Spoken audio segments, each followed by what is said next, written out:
Hello and welcome viewers and students. Today we are going to analyze paper 025854 of our series.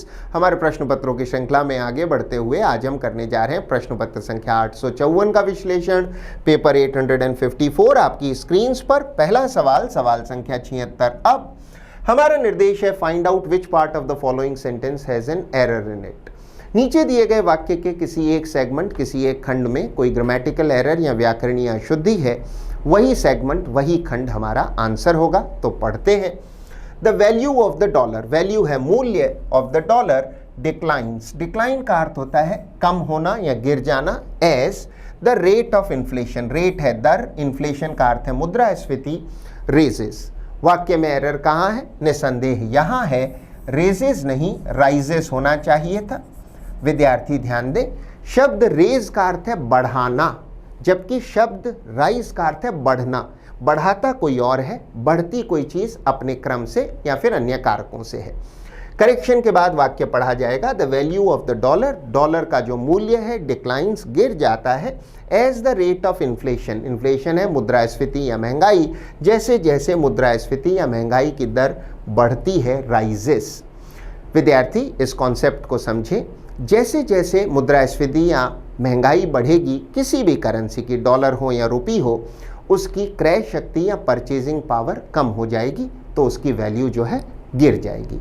एक बार फिर से वाक्य पढ़ लेते हैं करेक्शन के बाद। The value of the dollar, dollar का जो वैल्यू है, उसका जो मूल्य है डिक्लाइंस, गिर जाती है, उसकी वैल्यू, उसका मूल्य गिर जाता है। As the rate of inflation, जैसे जैसे मुद्रास्फीति या महंगाई की दर राइजेस बढ़ती है। हमारा करेक्शन सेगमेंट डी में है, यही हमारा आंसर होगा। आगे बढ़ते हुए सवाल संख्या 77, फिर से वही निर्देश है, पढ़ते हैं। A number of gowns, a number of का अर्थ होता है कई सारे या सेवरल। गाउन्स आप जानते हैं। अदर क्लोथ्स, अदर है अन्य, क्लोथ्स है कपड़े। Of the noted actress, noted है फेमस, एक्ट्रेस अभिनेत्री। वर पुट फॉर ऑक्शन, ऑक्शन है नीलामी। वाक्य में एरर कहाँ है? यहाँ है। पुट फॉर ऑक्शन नहीं, पुट अप फॉर ऑक्शन होना चाहिए था।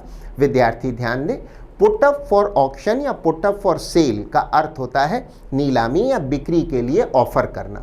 जब आप किसी चीज़ को पुट अप करते हैं तो आप ऑफर करते हैं दुनिया को कि आप इसे खरीद सकते हैं। तो सामान्यतः नीलामी के लिए हो तो पुट अप फॉर ऑक्शन, बेचने के लिए हो तो पुट अप फॉर सेल। वाक्य में एरर खंड सी में है। वाक्य को करेक्शन के बाद कैसे पढ़ा जाएगा, पढ़ लेते हैं। A number of gowns and other clothes of the noted actress were put up for auction, नीलामी के लिए पेश किए गए। हमारा करेक्शन सेगमेंट सी में होने के कारण यही हमारा आंसर होगा। आगे बढ़ते हुए सवाल संख्या 78, फिल इन द ब्लैंक का प्रश्न है, पढ़ते हैं। You must dash your career with all seriousness. हमारा आंसर होगा खंड डी, परसू। परसू का अर्थ है पीछा करना या लक्ष्य का अनुसरण करना, किसी टारगेट को फॉलो करना। तो वाक्य हुआ you must pursue your career with all seriousness. आपको अपने करियर को बहुत जो है संजीदगी के साथ या गंभीरता के साथ परसू करना चाहिए, लक्ष्य का अनुसरण करना चाहिए। अन्य ऑप्शंस को कभी इग्नोर न करें, तो इन पर भी एक नज़र कर लेते हैं। डायरेक्ट आप जानते हैं, सीधा या फिर निर्देशित करना। परूस, ऑप्शन बी एक बहुत अच्छा शब्द है। परूस का अर्थ है ध्यान से पढ़ना, किसी चीज़ को सीरियसली पढ़ना या उसका अध्ययन करना। और ऑप्शन सी मैनेज का अर्थ है प्रबंधन करना। हमारा आंसर ऑप्शन डी ही रहेगा। आगे बढ़ते हुए सवाल संख्या 79, एक बार फिर से फिल इन द ब्लैंक्स का प्रश्न है। विद्यार्थी ध्यान दें, अब की बार 2 ब्लैंक्स हैं, तो पढ़ते हैं। द एक्ट्रेस, अभिनेत्री, is dash that she will be spending, spend है बिताना, हर बर्थडे, अपना जन्मदिन, विथ हर हस्बैंड, पति के साथ, and other dash of the family, family है परिवार। हमारा आंसर होगा ऑप्शन डी। इन शब्दों को लगाकर एक बार वाक्य को पुनः पढ़ते हैं। The actress is thrilled. विद्यार्थी ध्यान दें, शब्द थ्रिल्ड का अर्थ है किसी चीज़ को लेकर बहुत एक्साइटेड या फिर बहुत उत्तेजित तथा प्रसन्न। आप किसी चीज़ की बड़ी अपेक्षा कर रहे हैं कि वो दिन आए, वो समय आए, तो आप उसको लेकर बड़े थ्रिल्ड हैं, एक्साइटेड तथा हैप्पी हैं, बहुत प्रसन्न हैं, उत्तेजित हैं। That she will be spending her birthday with her husband and other members of the family, पति तथा अन्य परिजनों के साथ, other members of the family, परिवार के अन्य सदस्य। अन्य ऑप्शंस को कभी इग्नोर ना करें, तो उन पर भी एक नज़र कर लेते हैं। ऑप्शन ए का पहला शब्द है एक्सटैटिक। एक्सटैटिक का अर्थ है बेहद प्रसन्न, इंग्लिश में डिलाइटेड। एक्सटैटिक और थ्रिल्ड दोनों सिनोनिम्स हैं, तो एक्सटैटिक तो स्वीकार किया जा सकता है।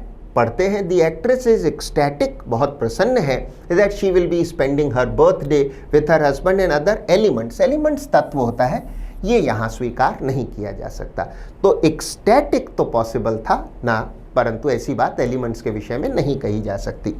ऑप्शन बी कहता है कंफ्यूज्ड, उलझा हुआ, पीपल, दोनों में से कोई भी नहीं। मंडेन एक अच्छा शब्द है, विद्यार्थी ध्यान दें। मंडेन का अर्थ है कोई चीज़ जो नीरस हो या नवीनता से रहित हो, रोज़मर्रा की चीज़ हो जिसमें कुछ नयापन ना हो, उसे कहते हैं मंडेन। वैसे एक अन्य संदर्भ में हर वो चीज़ जिसमें आध्यात्मिकता या धार्मिक उच्चता नहीं है, सांसारिक है, वो भी मंडेन है। तो बहुत सांसारिक सी या रोज़मर्रा की या नीरस, जिसमें कोई इंटरेस्टिंग बात ना हो, कहलाता है मंडेन। पार्टनर साहब जानते हैं, साझीदार। हमारा आंसर ऑप्शन डी थ्रिल्ड तथा मेंबर सी रहेगा। आगे बढ़ते हुए सवाल संख्या 80 निर्देश है find the word that best expresses the meaning of the given word. अब की बार हमारा आंसर वो ऑप्शन होगा जो क्वेश्चन वर्ड या प्रश्न शब्द का सिनोनिम हो, पर्यायवाची हो। क्वेश्चन वर्ड है इंस्यू, जिसका अर्थ होता है परिणाम स्वरूप सम्मुख आना। आपने कुछ काम किया, उसके परिणाम के रूप में जो चीज़ सामने आती है वो इंस्यू करती है। हमारा आंसर होगा टू फॉलो, ऑप्शन डी। विद्यार्थी ध्यान दें, यहाँ फॉलो का अर्थ अनुसरण करना या पीछा करना नहीं है, इसका अर्थ है परिणाम स्वरूप सामने आना। उदाहरण के तौर पर you do something and the consequences follow, और परिणाम जो होते हैं वो फिर उसके उपरांत सामने आते हैं। अन्य ऑप्शंस पर एक नज़र कर लेते हैं। कंपेल का अर्थ है बाध्य करना, मजबूर करना। ऑप्शन बी एक अच्छा शब्द है। प्लीड, प्लीड का अर्थ है कोई निवेदन करना, कोई रिक्वेस्ट करना, अपील करना। वैसे प्लीड का एक अन्य अर्थ भी है, जब कोई वकील न्यायालय के समक्ष कोई तर्क करता है, आर्ग्यू करता है, कोई पैरवी में अपनी बात या तर्क सामने रखता है, उसे भी प्लीड कहते हैं। इसीलिए वकील को प्लीडर भी कहा जाता है। तो एक अर्थ है निवेदन करना, दूसरा है तर्क रखना या पैरवी करना, और अंतिम ऑप्शन सी रिमेन का अर्थ है बचना या बचे होना। हमारा आंसर ऑप्शन डी ही रहेगा। आगे बढ़ते हुए सवाल संख्या 81 फिर से वही निर्देश है। हमारा आंसर वो शब्द होगा जो प्रश्न शब्द का सिनोनिम है, पर्यायवाची है। टेंटेटिव का अर्थ है प्रोविजनल, यानी ऐसी चीज़ जो अभी पक्की नहीं है, अनिर्णित है। जैसे अगर शादी या परीक्षा की कोई टेंटेटिव डेट है तो अभी तक वो पूरी तरह फिक्स्ड नहीं है। हमारा आंसर होगा ऑप्शन ए प्रोविजनल, जो अस्थायी है। अन्य ऑप्शंस पर एक नज़र कर लेते हैं। फाइनल है अंतिम, करंट है वर्तमान, वैसे प्रवाह या धारा को भी करंट कहा जाता है, और सिमिलर है समान। हमारा आंसर ऑप्शन ए प्रोविजनल ही रहेगा। आगे बढ़ते हुए सवाल संख्या 82 अब की बार निर्देश है वो शब्द बताएं जो प्रश्न शब्द का ओपोजिट है या विलोम शब्द है या एंटोनिम है। पढ़ते हैं। फ्रिवलस का अर्थ होता है तुच्छ या ओछा या छिछोरा, जिसमें गंभीरता ना हो, छिछोरापन हो, ओछापन हो, उसे कहते हैं फ्रिवलस। जैसे फ्रिवलस एटीट्यूड। हमारा आंसर होगा ऑप्शन डी सीरियस, जिसका अर्थ है गंभीर। अन्य ऑप्शंस को रिव्यू कर लेते हैं। ऑप्शन ए सुपरफिशियल का अर्थ है सतही या ऊपरी ऊपरी। अगर कोई चीज़ सतह पर है तो सुपरफिशियल है, मीन्स अगर ऊपर खाली त्वचा पर चोट लगी है, ज़्यादा गहरी नहीं है, तो सुपरफिशियल इंजरी। ऊपरी ज्ञान है तो सुपरफिशियल नॉलेज। ऑप्शन बी फिलिपंट का अर्थ है जो गंभीर नहीं है। फिलिपंट प्रश्न शब्द का सिनोनिम है, जबकि हमसे एंटोनिम पूछा गया है, इसलिए आंसर बी ना होकर ऑप्शन डी ही रहेगा सीरियस। और अंतिम ऑप्शन सी बायस्ड का अर्थ है पक्षपाती, जो कि जिसके मन में पक्षपात है अथवा पूर्वाग्रह है। इंग्लिश में इसके लिए बहुत अच्छा शब्द हो सकता है प्रेजुडिस्ड, पक्षपात या पूर्वाग्रह से प्रभावित। हमारा आंसर यद्यपि ऑप्शन डी सीरियस ही रहेगा। आगे बढ़ते हुए सवाल संख्या 83 फिर से एक बार हमें बताना है एंटोनिम या ऑपोजिट। पढ़ते हैं। प्रोट्यूबरेंट का अर्थ होता है उभरा हुआ, बाहर निकला हुआ। तो प्रोट्यूबरेंट उभरा हुआ, बाहर निकला हुआ, फूला हुआ। हमारा आंसर होगा संकन। संकन का अर्थ है अंदर दबा हुआ या पिचका हुआ। जैसे किसी के गाल बहुत अंदर दबे हुए हैं तो कहते हैं संकन चीक्स, अंदर दबा हुआ, पिचका हुआ। अन्य ऑप्शंस पर एक नज़र कर लेते हैं। लेंथन का अर्थ है लंबा करना। रिफ्यूट का अर्थ है किसी चीज का खंडन करना या किसी चीज को झूठा सिद्ध करना। खंडन करना, किसी चीज को ये बताना कि ये गलत है या फिर ऐसा दावा करना कि ये गलत है। इंग्लिश में इसके लिए शब्द हो सकता है कॉन्ट्रडिक्ट, खंडन करना, किसी चीज को गलत बताना। और अंतिम ऑप्शन है बल्जिंग। बल्जिंग का अर्थ है फूला हुआ। बल्जिंग, विद्यार्थी ध्यान दें, क्वेश्चन वर्ड का सिनोनिम है। हमारा आंसर ऑप्शन ए संकन ही रहेगा। आगे बढ़ते हुए सवाल संख्या 84, अब की बार निर्देश है, दी गई इडियम या दिए हुए मुहावरे का अर्थ बताएं। तो पढ़ते हैं, to lead someone by the nose. To lead someone by the nose का अर्थ होता है किसी पर पूरा नियंत्रण होना और अपने हिसाब से उस व्यक्ति को चलाना। हमारा आंसर होगा option A, to completely control और इन्फ्लुएंस समबडी, राइट। अन्य ऑप्शंस पर एक नजर कर लेते हैं। ऑप्शन बी कहता है to follow a popular leader और एक्टर ब्लाइंडली। ब्लाइंडली का अर्थ है अंधे होकर। अंधे होकर किसी पॉपुलर एक्टर या लीडर को फॉलो करना, उसका अनुसरण करना नहीं। ऑप्शन सी कहता है to be afraid of the consequences. Afraid है डरा हुआ, भयभीत। कॉन्सिक्वेंसेज है परिणाम, परिणामों से भयभीत, बिल्कुल नहीं। और अंतिम ऑप्शन डी कहता है to try to fulfil one's physical desires. अपनी शारीरिक इच्छाओं को पूरी करने की कोशिश करना, बिल्कुल नहीं। हमारा आंसर होगा टू कंप्लीटली कंट्रोल और इन्फ्लुएंस समवन। हमारा आंसर ऑप्शन ए ही रहेगा। आगे बढ़ते हुए सवाल संख्या 85, फिर से एक इडियम है जिसका अर्थ बताना है, to cut somebody short. Cut somebody short तब प्रयोग में लेते हैं जब कोई आदमी कुछ कह रहा हो और आप बीच में कुछ बोले, तो हम बीच में बोलते हैं तो वी कट हिम शॉर्ट। हमारा आंसर होगा option D, to interrupt somebody. किसी को बीच में बोलते हुए टोकना या व्यवधान डालना। अन्य ऑप्शंस को रिव्यू कर लेते हैं। ऑप्शन ए कहता है टू लव समबडी, बिल्कुल नहीं। टू इंसल्ट, अपमानित करना किसी को, नहीं। टू क्रिटिसाइज, आलोचना करना, नहीं। हमारा आंसर ऑप्शन डी ही रहेगा। आगे बढ़ते हुए सवाल संख्या 86, एक और इडियम, एक और मुहावरा पढ़ते हैं, to meet one's Waterloo. To meet one's Waterloo मुहावरे का अर्थ है निर्णायक रूप से या अंतिम रूप से हार जाना। इसके पीछे का इतिहास, वर्ष 1815 में बेल्जियम में वाटरलू नाम की जगह पर नेपोलियन की फौज का मुकाबला हुआ ड्यूक ऑफ वेलिंगटन की फौज से, जिसमें ड्यूक ऑफ वेलिंगटन की फौज ने नेपोलियन को हरा दिया और ये नेपोलियन के जीवन की अंतिम निर्णायक हार हुई। चूंकि जगह का नाम वाटरलू था, इडियम हो गई टू मीट वंस वाटरलू, निर्णायक रूप से हार जाना। हमारा आंसर होगा to meet one's final defeat. अन्य ऑप्शंस पर एक नजर कर लेते हैं। ऑप्शन ए कहता है to meet a strong adversary. Adversary का अर्थ है प्रतिद्वंदी। मजबूत प्रतिद्वंदी, शक्तिशाली प्रतिद्वंदी से सामना होना, नहीं, ये अंतिम हार है, सामना नहीं। To die an ignoble death. Ignoble का अर्थ होता है जिसमें आपको बड़ा अपयश मिला हो, तो अपयशपूर्ण या बदनामीपूर्ण मौत पाना, नहीं। अंतिम ऑप्शन डी कहता है to meet with humiliation. Humiliation है अपमान, अपमान होना नहीं, निर्णायक रूप से, अंतिम रूप से हारना। हमारा आंसर ऑप्शन सी ही रहेगा। आगे बढ़ते हुए सवाल संख्या 87, निर्देश है वो शब्द बताएं जिसकी स्पेलिंग पूरी तरह से सही है। हमारा आंसर होगा ऑप्शन सी, फ्यूटिलिटी। फ्यूटिलिटी का अर्थ है व्यर्थता। अगर कोई चीज व्यर्थ है तो फ्यूटाइल है, नाउन होगी फ्यूटिलिटी। अन्य ऑप्शंस पर एक नजर कर लेते हैं। ऑप्शन ए, बनाल की सही स्पेलिंग में ई नहीं ए होना चाहिए था। शब्द बनाल का अर्थ है घिसा पिटा। अगर कोई चीज वही पुरानी चीज है तो उसे कहते हैं बनाल या ट्राइट। ऑप्शन बी, पैलिएट की स्पेलिंग में दो नहीं एक ई होना चाहिए था। पैलिएट का अर्थ है शमन करना, दर्द आदि कर्म करना, सूद। और अंतिम ऑप्शन डी, मलेवलेंस की स्पेलिंग में यहाँ ई नहीं ए होना चाहिए था। मलेवलेंस का अर्थ है दुर्भावना या मैलिस। अंग्रेजी में मैलिस, हिंदी में दुर्भावना। तो ऑप्शन सी हमारा आंसर होगा, क्योंकि अन्य सभी ऑप्शंस की स्पेलिंग में कहीं ना कहीं कोई एरर है। आगे बढ़ते हुए सवाल संख्या 88, फिर से वही निर्देश है, करेक्टली स्पेल्ड वर्ड बताएं। हमारा आंसर होगा ऑप्शन ए, रिलीव। रिलीव का अर्थ है राहत देना, किसी दर्द वगैरह से राहत देना, तो फिर रिलीव करना। वैसे ड्यूटी या नौकरी के संदर्भ में भार मुक्त करना, यानी आपसे चार्ज लें, आपको कोई ड्यूटी दे रखी है वो आपसे ले लें, आपको भार मुक्त करें, तो उसका अर्थ भी रिलीव ही होता है। तो राहत देना या भार मुक्त करना, जैसी भी स्थिति हो।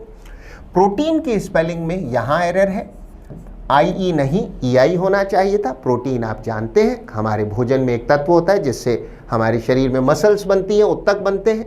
डिसीट की स्पेलिंग में भी IE नहीं EI होना चाहिए था। डिसीट का अर्थ है धोखा या छल, और मर्चेंडाइज की स्पेलिंग में यहाँ T नहीं D होना चाहिए था। मर्चेंडाइज का अर्थ है माल। जब आप माल बेच रहे हैं तो बिक्री के संदर्भ में जो बेचने का सामान होता है, माल होता है, उसे कहते हैं मर्चेंडाइज।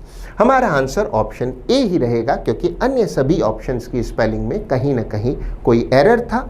आगे बढ़ते हुए सवाल संख्या 89 वन वर्ड सब्स्टिट्यूशन का प्रश्न है, पढ़ते हैं। टू स्पीक और एक्ट, बात करना या व्यवहार करना, in an evasive way. Evasive का अर्थ होता है बातों को टालता हुआ या टालमटोली करता हुआ। तो टालमटोली से बात करना या एक्ट करना कहलाता है प्रीवैरिकेट। प्रीवैरिकेट का अर्थ होता है टालमटोली करना, किसी चीज पर सीधे मुद्दे पर ना आना। इंग्लिश में इसके लिए बेहतरीन सिनोनिम हो सकता है शिली शैली। तो प्रीवैरिकेट, शिली शैली। अन्य ऑप्शंस को रिव्यू कर लेते हैं। ऑप्शन ए वेग का अर्थ है धुंधला या अस्पष्ट, अनक्लियर।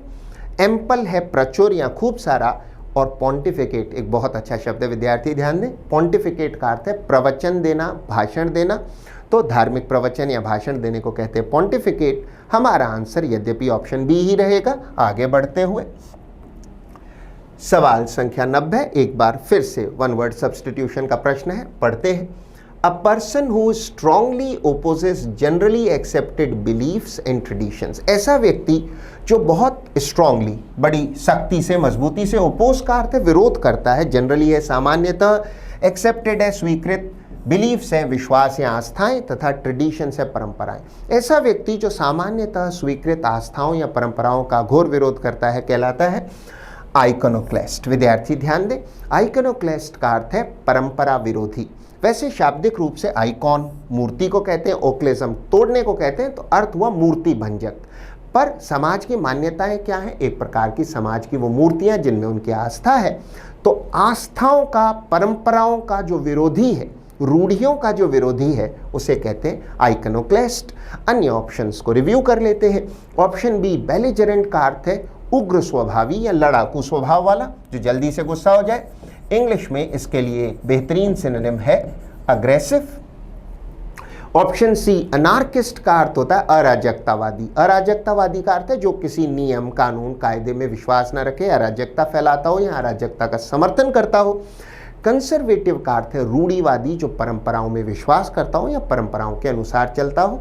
हमारा आंसर ऑप्शन ए ही रहेगा। आगे बढ़ते हुए सवाल संख्या 91 निर्देश है select the most appropriate direct और indirect form of the given sentence. हमें मिला है अब की बार डायरेक्ट स्पीच का एक वाक्य, हम इसे बदलेंगे इनडायरेक्ट स्पीच में। तो पढ़ते हैं, quote turn around end of the quote he told हर।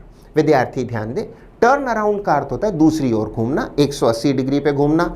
अगर आप इधर आप देख रहे हैं, टर्न अराउंड करेंगे तो आप उल्टी दिशा में देखेंगे। तो फिर से quote turn around end of the quote he told her. ऐसे वाक्यों में विद्यार्थी सबसे पहले रिपोर्टिंग वर्ब तथा वाक्य के प्रकार को देखें। रिपोर्टिंग वर्ब पास्ट टेंस में है और जो सेंटेंस का टाइप है वो है इंपरेटिव। इंपरेटिव का अर्थ है आदेश, अनुरोध या सुझाव वाले वाक्य। ऐसे वाक्यों में जब हम डायरेक्ट स्पीच के वाक्य को इनडायरेक्ट स्पीच में बदलते हैं तो इन्फिनेटिव से बनाते हैं। जैसे I asked her to go out, she requested him to come in. इस आलोक में हमारा आंसर होगा option B, he asked her to turn around. विद्यार्थी ध्यान दें, यहाँ आस्क का अर्थ है कहा या मांग की, मीन्स उसे ऐसा कहा, आदेश दिया या मांग की, टू टर्न अराउंड की वो दूसरी ओर घूमे। अन्य ऑप्शंस पर एक नजर कर लेते हैं। He told her turn around, told नहीं आस्क्ड होना चाहिए था। ऑप्शन सी कहता है he asked to her to turn around, बिल्कुल नहीं, आस्क्ड के उपरांत यहाँ टू नहीं हो सकता। विद्यार्थी ध्यान दें, अगर रचना एक्टिव प्रकार की हो तो आस्क्ड के उपरांत सीधा उसका ऑब्जेक्ट आता है, कोई टू नहीं, जैसे आस्क्ड मी ना कि आस्क्ड टू मी। अंतिम option he asked turn around, बिल्कुल नहीं। हमारा आंसर मात्र ऑप्शन बी ही हो सकता है, he asked her to turn around. आगे बढ़ते हुए अगले 4 प्रश्न अब की बार हमें मिला है cloze test fill in the blanks का एक सेट या समुच्चय, जिसे हल करने के तरीके से आप बखूबी वाकिफ हैं। सबसे पहले दिए गए पैसेज को जैसे दिया है वैसे पढ़ें, पहली बार में हल करने की चेष्टा ना करें। यदि समय नाकाफी हो, अपर्याप्त हो, तो आधा पैसेज पढ़ें, उसके उपरांत उसे हल करें और हमेशा याद रखें ब्लैंक्स के आगे तक पढ़ें। तो पढ़ते हैं, पाइथन्स अजगर are dash non venomous. Venomous होता है विषैले, नॉन वेनमस हुआ विष रहित या बिना विष वाले, अविषैले विष रहित। स्नेक्स है सांप, फाउंड है पाए जाते, डैश इन डैम्प, डैम्प का अर्थ है गीले, नमी युक्त या आर्द्र। प्लेसेस है स्थान, और रॉकी, रॉकी का अर्थ है पहाड़ी या चट्टानी।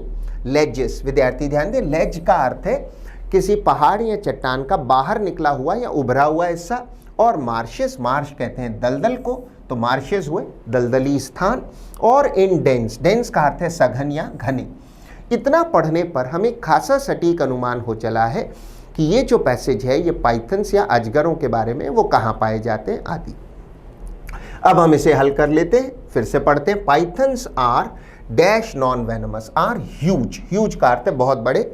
अजगर जो होते हैं वो बहुत बड़े विष रहित, बिना विष वाले। स्नेक्स होते हैं, सांप होते हैं। आगे बढ़ने से पहले अन्य ऑप्शंस पर एक नज़र कर लेते हैं।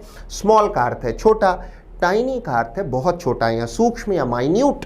और ऑप्शन सी क्यूट का अर्थ है प्यारा सा, दिखने में बड़ा अट्रैक्टिव सा, प्रिटी और अपीलिंग। हमारा आंसर मात्र ऑप्शन डी ही हो सकता है। आगे बढ़ते हुए एक बार पुनः, pythons are huge non venomous snakes found dash in damp places, found mostly, mostly का अर्थ है मुख्यतः, जो मुख्यतः पाए जाते हैं नमी युक्त या आर्द्र स्थानों पर। और रॉकी लेजेस नियर मार्शेस, या फिर चट्टानी जो लेजेस हैं, उभरे हुए बाहर निकले हुए हिस्से हैं, उन पर, दलदलों के पास यानी मार्शेस के पास। आगे बढ़ने से पूर्व अन्य ऑप्शंस को रिव्यू कर लेते हैं। रेयरली का अर्थ होता है बहुत ही कम या दुर्लभ रूप से कोई चीज़ हो तो उसे कहते हैं रेयरली। इसके लिए एक अन्य शब्द हो सकता है स्केयर्सली, सो दुर्लभ या फिर बहुत कम होने वाले। अकेशनली का अर्थ होता है कभी कभी या समटाइम्स, कभी कभी किन्हीं अवसरों पर, समटाइम्स। और अंतिम ऑप्शन हार्डली का अर्थ है मुश्किल से। अगेन स्केयर्सली के लिए हार्डली भी एक सिनोनिम है। हमारा आंसर ऑप्शन डी मोस्टली ही रहेगा। आगे बढ़ते हुए एक बार पुनः, non venomous snakes found mostly in damp places और रॉकी लेजेस नियर मार्शेस और इन डेंस जंगल्स। डेंस है सघन, या तो फिर वो पाए जाते हैं नमी युक्त रॉकी लेजेस या मार्शेस, दलदलों में, या फिर इन डेंस जंगल्स, घने जंगलों में, सघन जंगलों में। अन्य ऑप्शंस पर एक नज़र कर लेते हैं। सिटीज़ शहर हैं, हिल्स आप जानते हैं पहाड़ियाँ, और टाउन्स का अर्थ है कस्बे। हमारा आंसर ऑप्शन बी जंगल्स ही रहेगा। आगे बढ़ते हुए, और in dense jungles they are considered, consider है माना जाना, उनको माना जाता है to be the most primitive. Primitive का अर्थ होता है पुराने या पुरातन। अमंग लिविंग स्नेक्स, जो आज जीवित स्नेक्स हैं उनमें ये सबसे पुराने या पुरातन माने जाते हैं, कंसीडर्ड माने जाते हैं, to be the most primitive among, उनमें से। द लिविंग स्नेक्स, जो आज जीवित सांप हैं उनमें से सबसे पुराने या पुरातन माने जाते हैं। अन्य ऑप्शंस पर एक नज़र कर लेते हैं। बिटवीन का अर्थ है बीच में, दो के मध्य हो तो सामान्यतः बिटवीन, बहुत से लोगों में हो उनमें से एक हो तो among.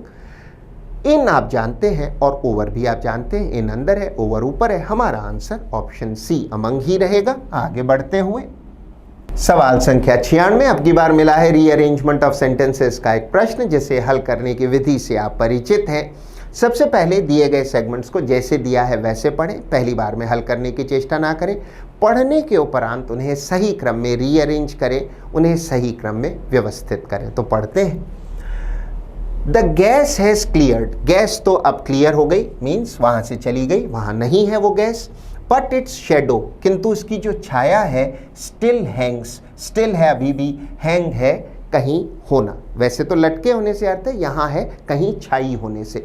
Hanks over the city, वो उसकी जो छाया है आज भी छाई हुई है शहर के ऊपर, शहर पर छाई हुई है। आगे बढ़ते हुए बी कहता है, व्हाट लीक्ड इन भोपाल इन दिसंबर 1984, वो जो चीज़ जो लीक हुई भोपाल में दिसंबर 1984 में, वॉजंट जस्ट, वो मात्र नहीं थी, मिथाइल आइसोसाइनेट। मिथाइल आइसोसाइनेट एक जहरीली गैस है। दिसंबर 1984 में एक रात को ये गैस लीक हुई थी वहाँ पर एक फैक्ट्री से और हज़ारों लोगों की उसमें मौत हुई थी। विद्यार्थी इस बात से वाकिफ़ होंगे। तो फिर से what leaked in Bhopal in December 1984 wasn't just methyl isocyanate, वो मात्र मिथाइल आइसोसाइनेट गैस नहीं थी, but decades of corporate apathy. Decade कहते हैं दशकों को, 10 वर्षों के पीरियड को डिकेड कहते हैं। तो डिकेड्स ऑफ यानी कई दशक, ऑफ कॉर्पोरेट का अर्थ है कंपनी से संबंधी, एपथी का अर्थ है तटस्थता, उदासीनता या बेरुखी। इंग्लिश में इसके लिए एक अन्य शब्द है इंडिफरेंस। वो सिर्फ मिथाइल आइसोसाइनेट नामक जहरीली गैस नहीं थी, वो थी दशकों से कंपनी की ओर से जो उदासीनता या तटस्थता या बेरुखी बरती जा रही थी वो। सेगमेंट सी कहता है थाउजेंड्स डाइड, हजारों मरे, हजारों लोग मारे गए दैट नाइट, उस रात, एंड मैनी मोर लिव, और बहुत सारे उनसे भी ज्यादा जीवित हैं, मैनी मोर उनसे भी अधिक जीवित हैं, विथ स्कार्स। स्कार का अर्थ है घाव या घाव के निशान, किन्हीं पुरानी जख्मों के निशान या पुराने दर्द जो आज भी आपको सता रहे हैं। The tragedy left behind, tragedy है दुखांतिका, लेफ्ट बिहाइंड है पीछे छोड़ गई। तो जो दुखांतिका, जो स्कार्स छोड़ गई है, उनको बहुत सारे लोग आज भी भुगत रहे हैं, हालांकि हजारों लोग उस रात मरे भी थे। Even after all these years, इतने सारे वर्षों के बाद, इतने सालों के बाद भी justice has not been done yet, अभी तक न्याय नहीं हुआ है। इतना पढ़ने पर हमें खासा सटीक अनुमान हो चला है भोपाल गैस ट्रेजेडी के बारे में। हमें ये प्रश्न मिला है जिसके सेगमेंट्स को हमें सही क्रम में जमाना है। हमारे पास जो दो बेहतरीन लिंक्स हैं वो है, सबसे पहले खंड बी होना चाहिए और फिर सी, ए तथा डी इसी क्रम में। सबसे पहले इंट्रोडक्टरी खंड B, what leaked in Bhopal in December 1984 wasn't just methyl isocyanate but decades of corporate apathy। जो दिसंबर 1984 में भोपाल में लीक हुआ वो मात्र मिथाइल आइसोसाइनेट नामक जहरीली गैस नहीं थी, बल्कि वो थी दशकों की कॉर्पोरेट एपथी या कंपनी के पार्ट पर जो तटस्थता थी, उदासीनता थी, बेरुखी थी। खंड बी के बाद हो सकता है सी, Thousands died that night. That night 1984 में हजारों लोग उस रात मारे गए, and many more live with the scars the tragedy left behind। और उससे भी ज़्यादा संख्या में लोग उन स्कार्स को, जो उन घावों को लेकर जी रहे हैं, उसके दुष्प्रभावों को लेकर जी रहे हैं। सी के उपरांत हो सकता है मात्र खंड A, the gas has cleared, gas तो गई वहाँ अब नहीं है, लेकिन उसकी छाया आज भी शहर पर छाई हुई है। और अंतिम खंड मात्र डी ही हो सकता है, even after all these years, इतने सालों, इतने वर्षों के बाद भी justice has not been done yet. Yet का अर्थ है अभी तक न्याय नहीं हो पाया है। हमारा आंसर वो ऑप्शन होगा जो हमें देता हो सबसे पहले सेगमेंट बी और उसके उपरांत सी, ए तथा डी। हमारा आंसर मात्र ऑप्शन बी ही हो सकता है, अन्य कोई ऑप्शन सही नहीं। आगे बढ़ते हुए सवाल संख्या 97, एक बार फिर से वही रीअरेंजमेंट का सवाल है, वही विधि होगी। पहले पढ़ते हैं फिर रीअरेंज करते हैं। पढ़ते हैं, दे ऑल्सो विजिट एलिंग फ्रेंड्स। एलिंग का अर्थ है बीमार या अस्वस्थ, फ्रेंड्स है मित्र, और रिलेटिव्स रिश्तेदार, और attend to personal matters. Attend to का अर्थ है किसी काम को करना, ध्यान देने का अर्थ है किसी काम को करने से। पर्सनल मैटर्स अपने व्यक्तिगत कामों को अटेंड करते हैं, उनको करते हैं। Even during office hours, office hours का अर्थ है ऑफिस के समय के दौरान, ऑफिस के घंटों यानी ऑफिस के समय के दौरान। वंस इन ऑफिस, एक बार वो ऑफिस आ जाते हैं। They receive friends and relatives, वो अपने दोस्तों को और रिलेटिव्स को रिसीव करते हैं, अर्थात वो भी उनके ऑफिस आते हैं उनसे मिलने। Who call on them, call on का अर्थ होता है मिलने जाना। विद्यार्थी ध्यान दें, कॉल या कॉल अप का अर्थ है फोन करना, लेकिन कॉल ऑन का अर्थ है मिलने जाना। Who call on them any time, कभी भी, विदाउट प्रायर अपॉइंटमेंट, बिना पूर्व अपॉइंटमेंट के। प्रायर का अर्थ है पूर्व का। We can frequently find, frequently का अर्थ है अक्सर, बार बार। कोई चीज फ्रीक्वेंटली होती है तो बार बार होती है, अक्सर होती है। Find a large number of people, a large number of, बहुत बड़ी संख्या में लोगों को हम पाते हैं। सिटिंग हियर एंड देयर, जो बैठे होते हैं इधर उधर, एंड डूइंग नथिंग, कुछ भी नहीं कर रहे होते। Even those who are employed often come late, यहाँ तक कि वो लोग जो नौकरी में हैं, एम्प्लॉयड हैं, एम्प्लॉयज़ हैं, कहीं नौकरी में लगे हुए हैं, ऑफन कम लेट, देरी से आते हैं, to office, and leave, leave का अर्थ है रवाना होना, अर्ली, और जल्दी ही रवाना हो जाते हैं, ऑफिस से निकल जाते हैं। Unless they are force to be punctual. Unless का अर्थ है यदि नहीं, और पंक्चुअल का अर्थ है समयनिष्ठ या समय का पाबंद। जब तक उन्हें मजबूर ना किया जाए पाबंदी के लिए, समय की या समयनिष्ठता के लिए पाबंद ना किया जाए, तो वो ऑफिस से जल्दी भी निकल जाते हैं। इतना पढ़ने पर हमें खासा सटीक अनुमान हो चला है। ये पैसेज है उन लोगों के बारे में जो ऑफिस आते हैं, लापरवाही से, देरी से आते हैं और जल्दी चले जाते हैं, और अपने रिश्तेदारों को भी ऑफिस बुलाते हैं या उनसे ऑफिस मिलने आते हैं, अथवा ऑफिस के समय में वो निजी काम करते हैं। हमारे पास जो दो बेहतरीन लिंक्स हैं वो हैं एक तो CD और एक BA। एक बार पढ़ते हैं। सबसे पहले इंट्रोडक्टरी खंड C। वी कैन फ्रीक्वेंटली, हम अक्सर, find a large number of people sitting here and there, हम देखते हैं वो इधर उधर बैठे रहते हैं, एंड डूइंग नथिंग, और कुछ नहीं करते, समय खराब करते। सी के उपरांत होगा खंड D। Even those who are employed, वो लोग जो नौकरी में हैं, जो कहीं नियुक्त है, वो भी ऑफिस लेट आते हैं एंड लीव अर्ली, और जल्दी चले जाते हैं, unless they are force to be punctual. जब तक उन्हें मजबूर ना किया जाए पंक्चुअलिटी के लिए, वो देरी से आते हैं और जल्दी चले जाते हैं। उसके उपरांत हो सकता है मात्र खंड B। वंस इन ऑफिस, एक बार वो ऑफिस आ गए, they receive their friends and relatives who call on them, वो उन फ्रेंड्स और रिलेटिव्स को ऑफिस में रिसीव करते हैं जो उनसे मिलने आए, विदाउट प्रायर अपॉइंटमेंट, बिना पहले के अपॉइंटमेंट के। और अंतिम खंड मात्र A हो सकता है। दे ऑल्सो, ऑल्सो का अर्थ है दूसरी कोई बात। दे ऑल्सो विजिट एलिंग फ्रेंड्स, और वो बीमार लोगों से मिलने भी जाते हैं, और एंड रिलेटिव्स, अपने रिश्तेदारों से, और अटेंड टू पर्सनल मैटर्स, और निजी मामलों को अटेंड करते हैं, निजी काम करते हैं, इवन ड्यूरिंग ऑफिस आवर्स। हमारा आंसर वो ऑप्शन होगा जो हमें देता हो सबसे पहले सेगमेंट C, उसके उपरांत D, B तथा A। इसी क्रम में हमारा आंसर हो सकता है मात्र ऑप्शन C, अन्य कोई ऑप्शन सही नहीं। आगे बढ़ते हुए सवाल संख्या 98, निर्देश है select the most appropriate option to replace the underline segment in the given sentence to correct it. नीचे दिए गए वाक्य में एक रेखांकित खंड है, अंडरलाइन सेगमेंट है। हमारा आंसर वो ऑप्शन होगा जो इसे ठीक करता हो या फिर ठीक तरह से रिप्लेस करता हो। तो पढ़ते हैं। द फीमेल ऑस्ट्रिच, फीमेल कहते हैं मादा को, ऑस्ट्रिच है शुतुरमुर्ग। विद्यार्थी ध्यान दें, ऑस्ट्रिच या शुतुरमुर्ग बहुत बड़े फ्लाइटलेस पंछी होते हैं, ये उड़ नहीं सकते, फ्लाइटलेस है। गार्ड्स, रक्षा करती है। द नेस्ट, नेस्ट का अर्थ है घोंसला। तो जो मादा ऑस्ट्रिच है वो रक्षा करती है नेस्ट की। विद्यार्थी ध्यान दें, ऑस्ट्रिच आमतौर पे अपना नेस्ट भूमि में खड्डा खोदकर बनाते हैं और वहाँ वे अपने अंडों को हिफाजत से रखते हैं। The female ostrich guards the nest at night, रात्रि में नेस्ट की रक्षा करती है। एंड द मेल, मेल का अर्थ है नर, जो नर ऑस्ट्रिच हैं गार्डेड ड्यूरिंग द डे। वाक्य में एरर निसंदेह यहाँ है, गार्ड नहीं गार्ड्स होना चाहिए था। विद्यार्थी इस बिंदु पर ध्यान दें कि वाक्य सिंपल प्रेजेंट टेंस का है, वॉइस एक्टिव है, सब्जेक्ट सिंगुलर होने के कारण वर्ब की फर्स्ट फॉर्म में SES लगाना चाहिए।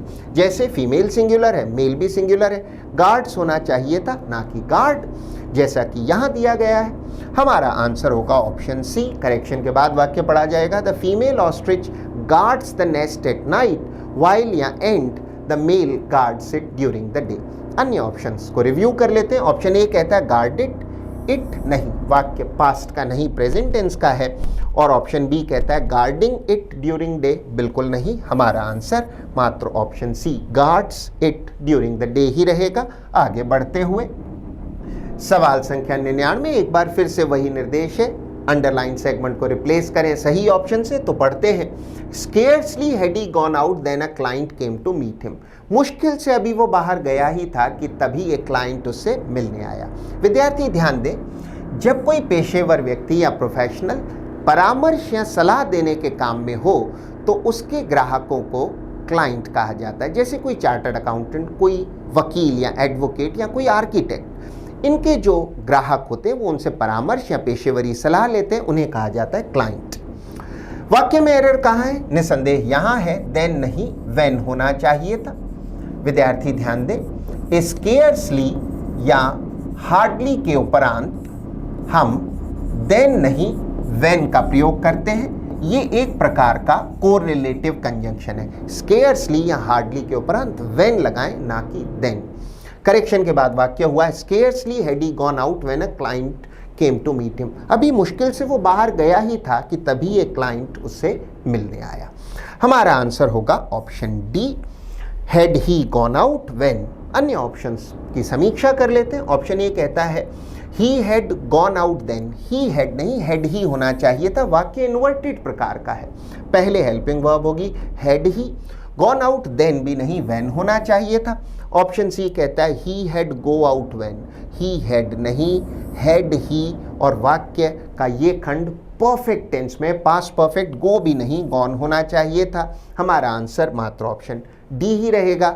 अंतिम रूप से वाक्य पढ़ा जाएगा scarcely had he gone out, बड़ी मुश्किल से वो अभी बाहर गया ही था, when a client came to meet him. आगे बढ़ते हुए अंतिम सवाल, सवाल संख्या 100, निर्देश है सिलेक्ट द करेक्ट एक्टिव और passive form of the given sentence. हमारा निर्देश है हम दिए गए वाक्य के वॉइस को बदलें, तो पढ़ते हैं Rudra was laughed eight by all his friends, उसके सभी मित्रों द्वारा रुद्र पर हंसा गया। When he wore his socks inside out, wore past tense है wear का, सेकेंड फॉर्म है wear की जिसका अर्थ होता है पहनना, socks है मोजे, inside out का अर्थ होता है उल्टे, अर्थात बाहर वाली परत अंदर, अंदर वाली परत बाहर। रुद्र पर उसके मित्रों द्वारा हंसा गया जब उसने अपने मोजे उल्टे पहन लिए। विद्यार्थी ध्यान दें, जो पहला खंड या सेगमेंट है ये पैसिव वॉइस में है और वाक्य का टेंस है सिंपल पास्ट, वॉइस है पैसिव, हमें इसे बदलना है एक्टिव वॉइस में। सिंपल पास्ट पैसिव वॉइस में वॉज अथवा वर के साथ वर्ब की थर्ड या पास्ट पार्टिसिपल फॉर्म, जैसी भी आवश्यकता हो, वॉज अथवा वर सब्जेक्ट के मुताबिक, और फिर वर्ब की थर्ड या past participle form. Active voice में वाक्य की रचना होगी सब्जेक्ट के साथ वर्ब की सेकंड या पास्ट फॉर्म। इस सारे आलोक में हमारा आंसर हो सकता है मात्र option D, all his friends laughed, verb की सेकंड या past form, at Rudra when he wore his socks inside out, जब उसने अपने मोजे जो है वो उल्टे पहन लिए। अन्य ऑप्शंस की समीक्षा कर लेते हैं। इफ रुद्र वेयर्स, बिल्कुल नहीं। ऑप्शन बी कहता है व्हेन रुद्र वोर his socks inside out all his friends were laughing नहीं, हमें चाहिए सिंपल पास्ट टेंस ना कि पास्ट कंटिन्यूअस। ऑप्शन सी कहता है all his friends will be laughing, नहीं, वाक्य भूतकालिक था ना कि फ्यूचर का या भविष्यकालिक। हमारा आंसर ऑप्शन डी ही रहेगा। सो ये था आपका एनालिसिस पेपर 854 का। I hope you manage to learn a few things from it. अच्छे असर के लिए वीडियो को फिर से देखें, वीडियो में सिखाए गए नियमों को लिखें, उनका अभ्यास करें, वीडियो में सिखाई गई वोकैबुलरी को लिखें, नोट करें, याद करें, और बहुत बेहतर होगा उन शब्दों, उन इडियम्स आदि का प्रयोग अपने एग्जाम्पल सेंटेंसेस में करें। So keep trying, keep working, keep learning. Thank you and bye bye.